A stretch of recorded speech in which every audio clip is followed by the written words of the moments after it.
ഇന്ന് തന്നെ സബ്സ്ക്രൈബ് ചെയ്യൂ, നിങ്ങളുടെ പ്രിയപ്പെട്ട ഷോസ് കാണൂ. ഞാൻ അവനോട് സംസാരിക്കല്ലേ രാജു? ഞാൻ പറയുന്നു, രമ്യ നീ വിവാഹം കഴിക്കണം.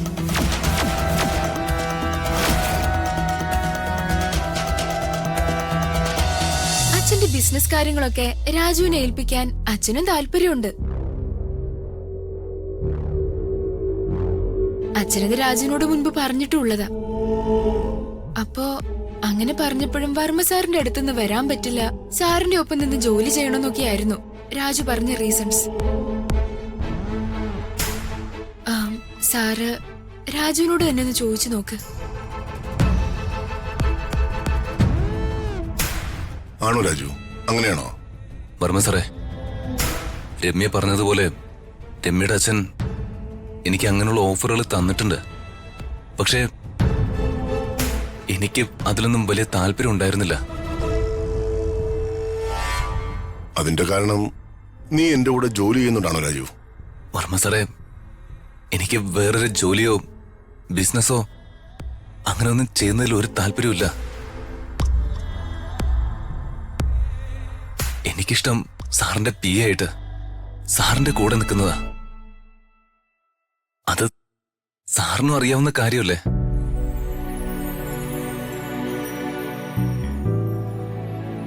ജീവിതമാകുമ്പോ സാഹചര്യങ്ങൾക്കനുസരിച്ചുള്ള മാറ്റങ്ങൾ ഉണ്ടാവും. അതിൽ നിനക്ക് നിന്റെ ഭാവി നോക്കണ്ട രാജു. വർമ്മ സാറേ, എനിക്ക് മറ്റെന്തിനേക്കാളും വലുത് വർമ്മ സാറാ.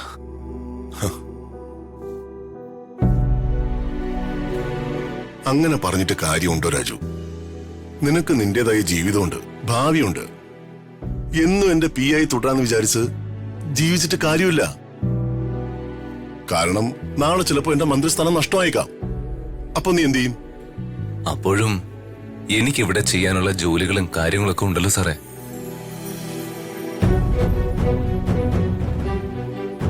അതിന് വർമ്മ സാറ് പറയുന്നത് പോലെ ഇലക്ഷൻ ഒന്നും തോക്കാൻ പോകുന്നില്ല. മുൻപോട്ട് അടുത്ത ആഭ്യന്തരമന്ത്രി, അതിനുശേഷം നമ്മുടെ കേരളത്തിന്റെ മുഖ്യമന്ത്രിയും സാറ് തന്നെ ആയിരിക്കും. അതെനിക്ക് ഉറപ്പാ. രാജു, അതൊക്കെ ശരിയായിരിക്കാം. ചിലപ്പോ മുൻപോട്ടുള്ള ജീവിതത്തിൽ ഞാൻ തന്നെ ഇല്ലെങ്കിലോ? സാറ്, എനിക്കെന്തെങ്കിലും സംഭവിച്ചാലോ? മനുഷ്യന്റെ കാര്യമല്ലേ? ഗ്യാരണ്ടിയും വാരണ്ടിയും ഇല്ലാത്തൊരു ജീവിതമാണല്ലോ മനുഷ്യന്റേത്. സാറേ, ദയവ് ചെയ്ത് ഇങ്ങനെയുള്ള കടുത്ത വാക്കുകളൊന്നും പറയല്ലേ പ്ലീസ്.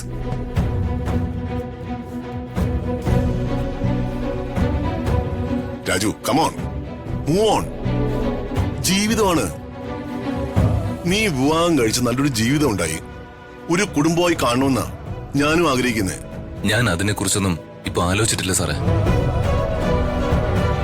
സർ, ഇതാണ് പ്രശ്നം. ഞാൻ എപ്പ രാജുവിനോട് വിവാഹത്തെ പറ്റി സംസാരിച്ചാലും രാജു ഇത് പറഞ്ഞ് ഒഴിവായി കളയും.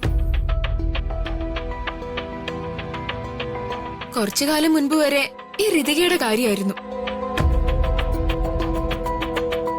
ഇപ്പോ ഋതിക രാജുവിന്റെ ജീവിതത്തിൽ ഇല്ലല്ലോ.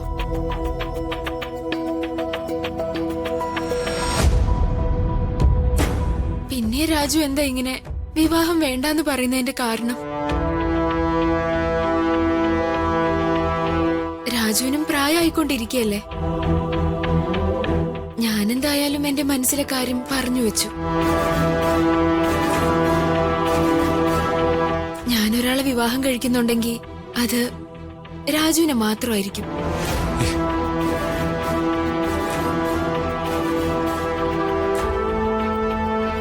ഇതാ വർമ്മ സാറേ എന്റെ ഏറ്റവും വലിയ പ്രശ്നം.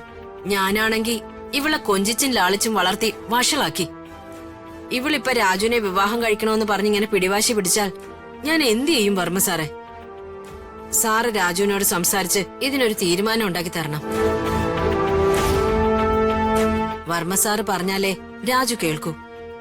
സാറ് പറഞ്ഞാ രാജു രമ്യയെ വിവാഹം കഴിക്കും. അതെങ്ങനെയാ ഞാൻ പറഞ്ഞിട്ട് ഒരാളെ വിവാഹം കഴിക്കുന്നത്? ഞാൻ എന്റെ മകളെ വിവാഹം കഴിക്കാൻ അവനോട് പറഞ്ഞതാണല്ലോ. എന്നിട്ട് അവൻ ചെയ്തോ? പിന്നെ ഞാൻ പറഞ്ഞ രമ്യ അവൻ വിവാഹം കഴിക്കോ? വിവാഹം കഴിക്കോ രാജു? രാജു, ഞാൻ സീരിയസ് ആയിട്ടാ ചോദിക്കുന്നേ. നിനക്ക് ഈ രമ്യ വിവാഹം കഴിക്കാൻ താല്പര്യമുണ്ടോ?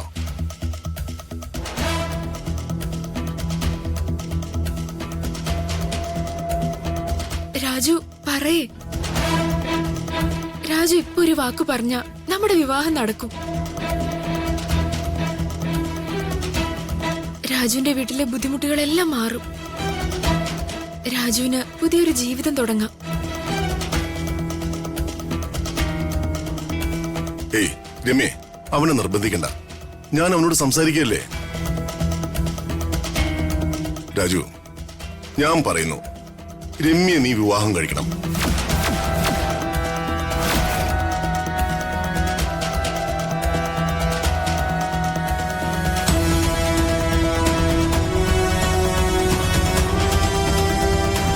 സാറ് പറഞ്ഞ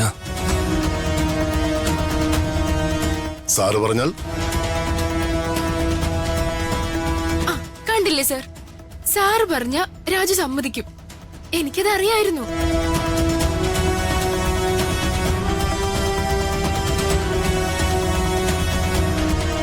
എനിക്ക് അവനെ നിർബന്ധിക്കാനൊന്നും പറ്റില്ല. നിങ്ങൾ രാജുവിന്റെ അച്ഛനും അമ്മയായിട്ട് സംസാരിക്കുക. അവർക്കും കൂടെ സമ്മതമാണെങ്കിൽ ഇത് നടക്കട്ടെ.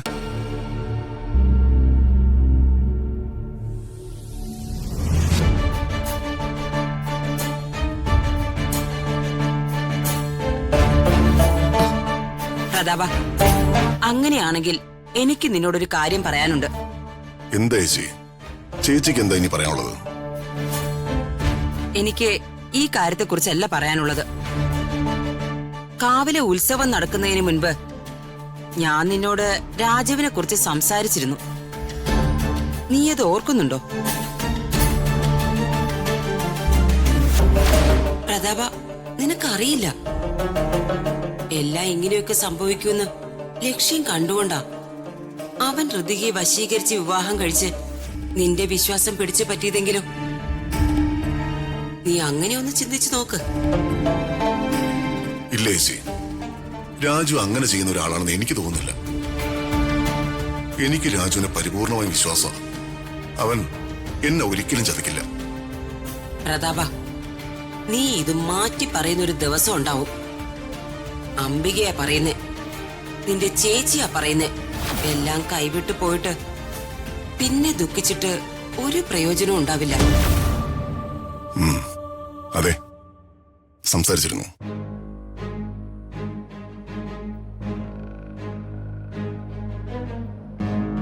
അന്ന് ഞാനേ നിന്നോട് പറഞ്ഞിരുന്നു, രാജു എങ്ങനെയാണെന്നുള്ള നിന്റെ കണക്ക് കൂട്ടലുകളിൽ എന്തെങ്കിലും പിഴവ് സംഭവിച്ച ഞാൻ പറയുന്ന ഒരു കാര്യം നീ സമ്മതിക്കണമെന്ന്.